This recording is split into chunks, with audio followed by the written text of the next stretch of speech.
for joining us in the gym for our Veterans Day Assembly. We have several presentations this morning, and so I'm going to start with a little bit of explanation as to why we're here, and then we're going to stand and sing the Pledge of Allegiance. Okay? So yesterday was on Saturday was November 11th. And every November 11th in the United States is Veterans Day. And I wanted to tell you a little bit about why we have Veterans Day and give you a little bit of the history of it. Veterans Day is a day when we can thank men and women who have served in the military. And it started, the first time that we had Veterans Day was actually in 1938. So we are in 2017, so a little less than 100 years ago was the first time we had Veterans Day. Except in 1938, we did not call it Veterans Day, we called it Armistice Day. And armistice is a word that means when two countries decide that they're not going to have a war anymore. And there was a day, November 11th, 1917, I hope my year is right, that World War I ended. And it was called Armistice Day. And so in 1938, they said, we're going to have a day on November 11th when we say that we hope that countries never have to have wars with each other, and that we thank people who keep peace, like the men and the women in the military. So in 1938, we started with Armistice Day.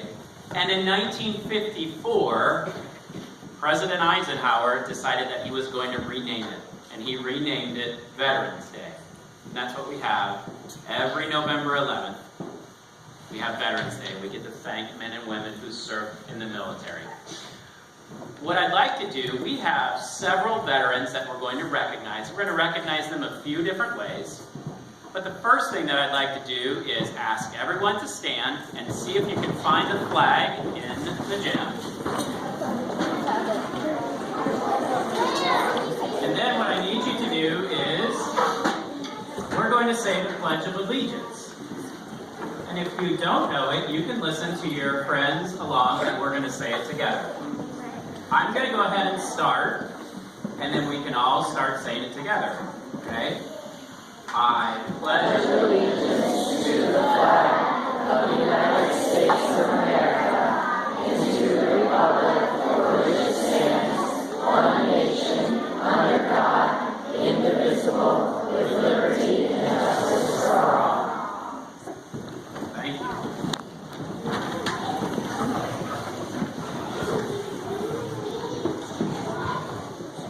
Mr. Rhodes has asked some of our fellow students to play some music to celebrate Veterans Day. I'm going to let him introduce the students and what they will be playing. Mr. Rhodes? Good morning, everybody. This is the combined middle school and 6th grade ensemble, and we're going to play a short collection of pieces for you called the American Spirit March. It's a very upbeat marchy, celebratory fashion, and there are 4 different songs about our country in one song. So you can hear all 4 different songs.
sit right here. All right up the middle, right up the left.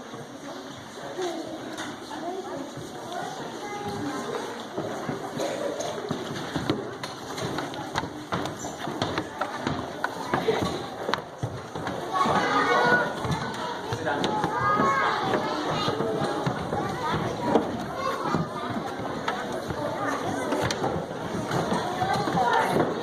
So we recognize our veterans by saying the Pledge of Allegiance and playing some music.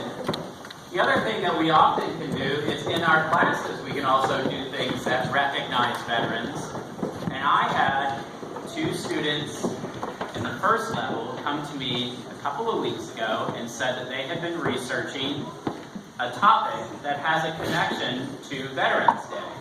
And so Shep Azalina and Paxton Moyer are going to come down and they're going to share some of their research with you. Boys, can you come down, please?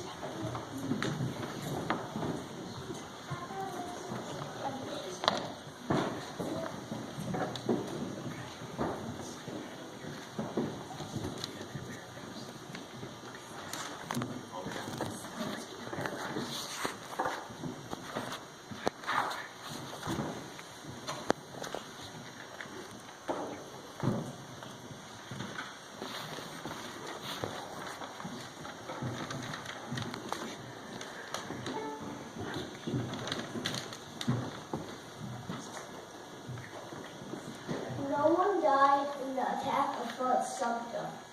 About 620,000 Confederate soldiers died in the war. The Civil War was about as long as 1861 to 1865.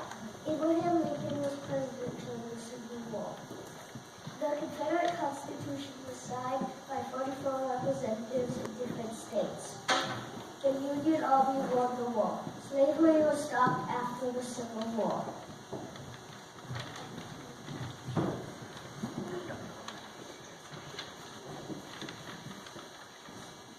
The Civil War started in 1861.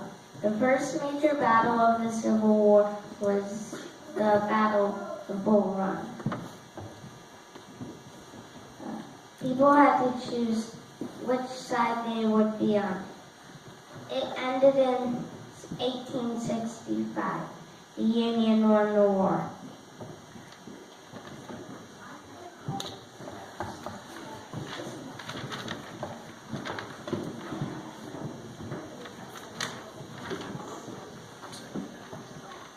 The blue states are the Union states.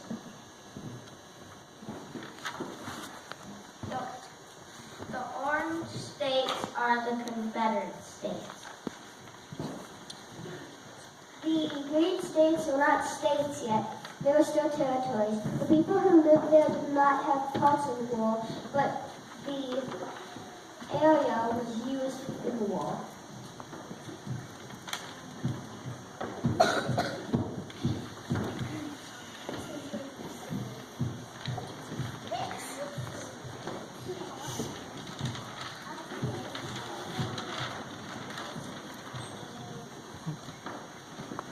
Do not mind anything under the Civil War. Some states did not want to be a part of the United States. Those states were called the Confederate. The Union Army wanted them to be a part of the United States. So we started a war. The Union Army won the war, and the Confederates were forced to join the Union, and they did. And the Confederates were Florida, Texas, Georgia, Arkansas, Louisiana, Mississippi, Alabama, Tennessee, North Carolina, South Carolina, and Virginia had the capital. Thank you, guys.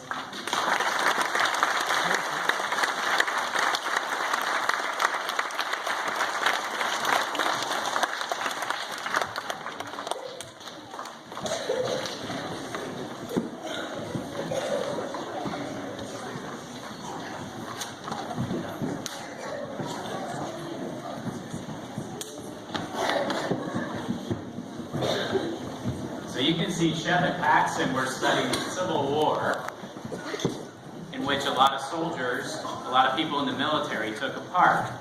Thank you, Shep and Paxton, for that research.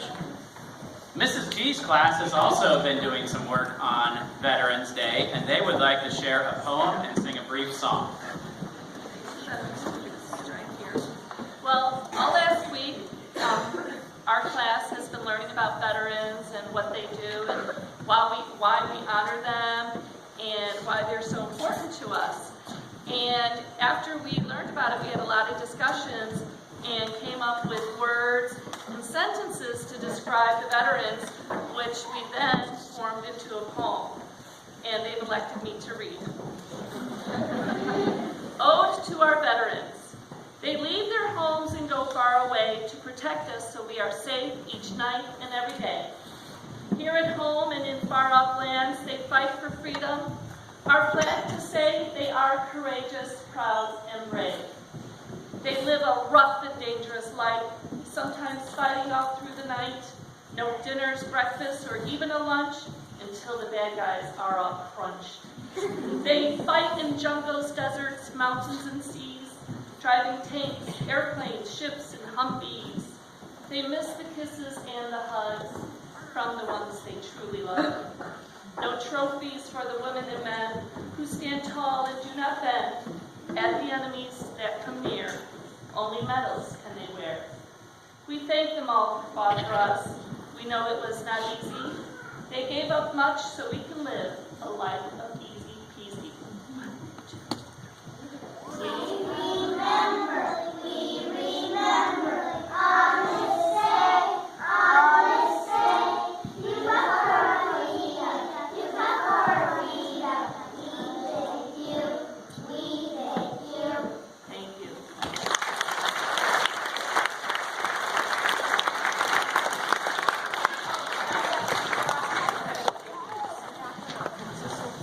So now we're going to recognize several veterans that are with us, and we're going to recognize people who are sitting with us, and then also people who can't join us. And if you guys, when you walk out in front of the school, we're going to have this bulletin board there. But I want to introduce or note a couple of these photographs so you can see who they are. They're all connected to people here at Hudson Montessori School. So this is Albert Waller, who's the great-grandfather of Reed, and he was in World War II. This is Mr. Wall, who was in Vietnam, and he served in the 101st Airborne in the U.S. Army, and he's the grandfather of Dylan.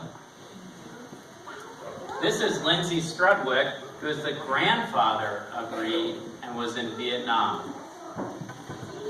And there's four pictures here. This is Mr. Charters, who was in the Army in the 82nd Airborne, and that's Adeline's father. And this is Mr. Hensley, Julian Hensley. He is the great-grandfather of Brooklyn Fulford, and he was in the Korean War in the U.S. Army. And this is the great-grandfather of Lexi Resnick. His name is Mr. Camellia. I hope I'm pronouncing that correctly. And he was in World War II. And right across from him is the great-grandparents of Lexi, Mr. Edward Stern, who was in World War II as well. And then on this side is Mr. Steve Slazak, who is Mr. Mike's father, who was in the military police in the Korean War and World War II. And then down here in the corner is his brother, who was in Vietnam, and he was an air traffic controller. Then also there's Mr. Pekela, who is Sean's grandfather, and he was in Vietnam. And then there's Mr. Gonzalez, who is with us, who was in the Marine Corps and was in Desert Storm and Iraqi Freedom. So these are people who, aside from Mr. Gonzalez, weren't able to be here, but they also were veterans, and we recognize them as well. And that, again, will be at the front of the school that you can see. Right as you exit, you can take a look at those pictures. So now, what I'd like to do is I'd like to introduce 4 veterans who have come with us today. And I'm going to introduce some of them, and others are going to join me. So I'm going to ask Sydney Eisen to join me. And Sydney's going to introduce her father.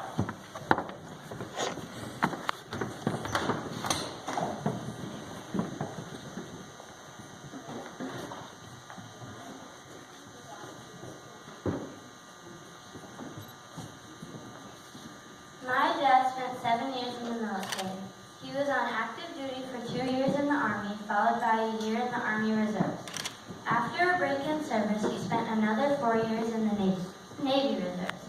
During his time in the Army, he spent a good percentage of his active duty career overseas in Kuwait and Iraq. His unit, 269 Armor out of Fort Benning, Georgia, was part of the tip of the spear that headed to Baghdad to overthrow the regime of Saddam Hussein in March of 2003. His Army unit was on Kelly Hill and Part Entry Division, also known as the Broken TV. He's most proud of the Presidential Unit citation his Army unit earned while in Iraq. His 4 years in the Navy Reserves were more beneficial to him, developing his leadership and training skills. It also taught him that if you need someone to delegate paperwork, well, there are a few better options than my dad.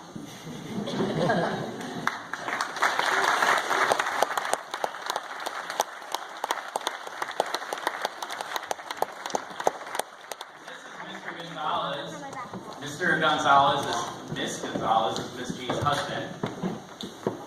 Mr. Gonzalez was in the Marine Corps. He joined in 1986.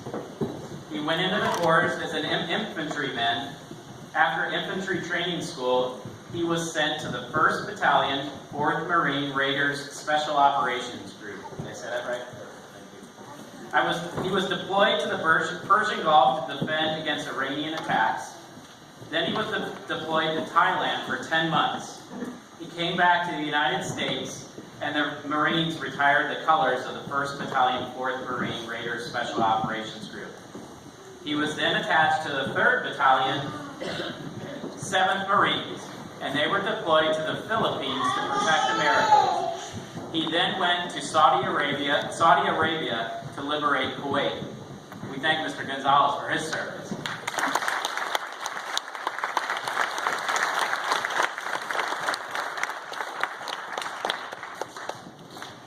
I'd like to introduce Mr. McDougall. This is Brenna's grandfather. Mr. McDougall's naval service started in 1954. He was a lieutenant aboard an LST, which stands for a landing ship tank. A landing ship tank is a ship that is no longer used in the Navy, but was instrumental for many years for carrying tanks, vehicles, cargo, and landing troops directly onto the shore, but with no docks or piers. This could allow for amphibious assaults to almost any beach in the world. Mr. McDougall was in charge of a crew of sailors in various departments on the ship.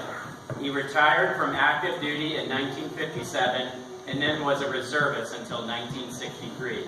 Thank you, Mr. McDougall.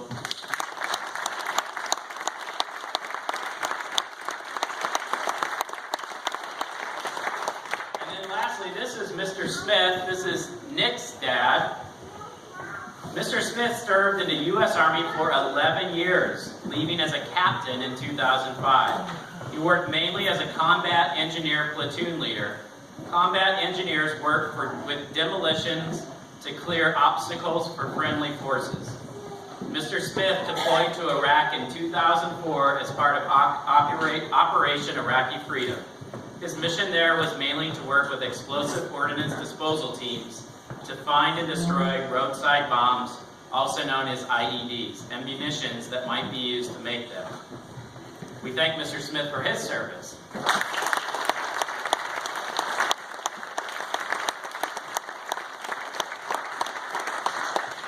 want to see if there are any questions that you have for any of our veterans. Does anyone have a question that they would like to ask?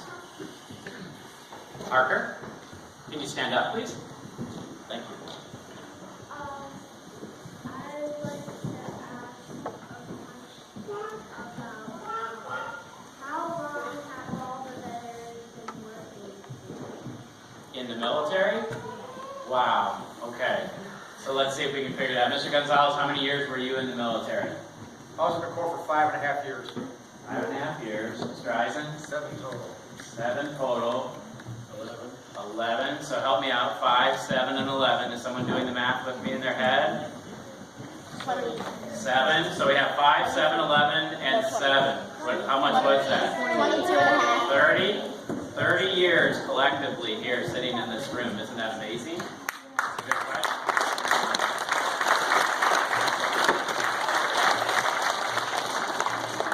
Okay, time for 1 or 2 more questions. Does anyone have a question?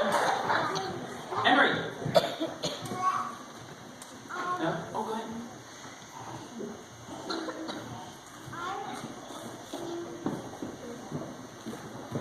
If it comes to you, Henry, you let me know, okay?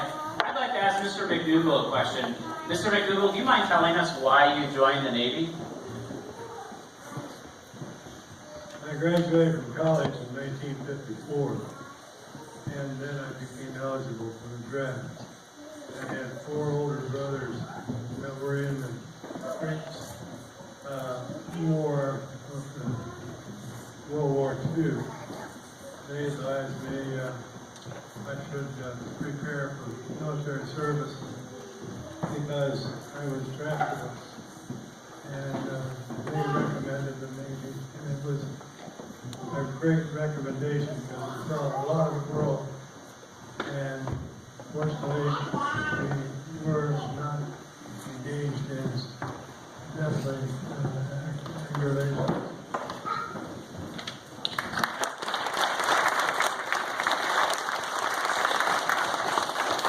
Question out to any veteran. Is there anything that you want to tell us about why you think Veterans Day is important and that we recognize it? Does anyone want to take that one?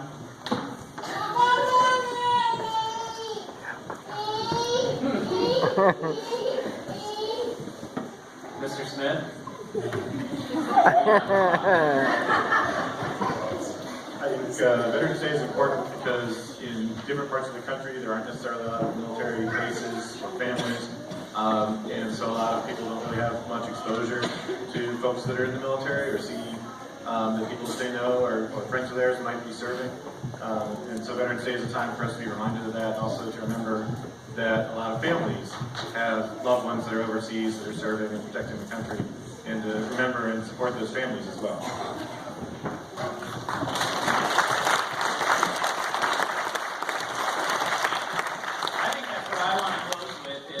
We've been talking a lot about people who are in the military, and they might have been in wars, but right now there are people who are helping keeping our world safe and peaceful.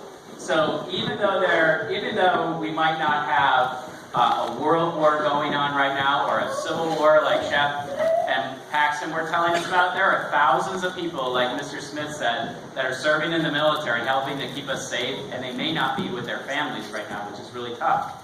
That's why it's a great thing that we can recognize them. So I'd like to thank you all for being a great audience. And we have recognized the veterans in many ways.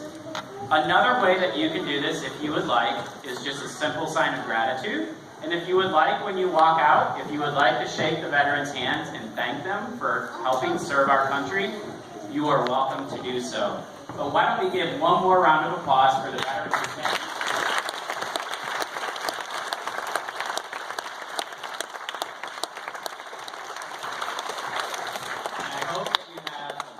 Morning. Thank you very much. How about we have Ms. Loomis? Could I have your class lead us out? Is that okay?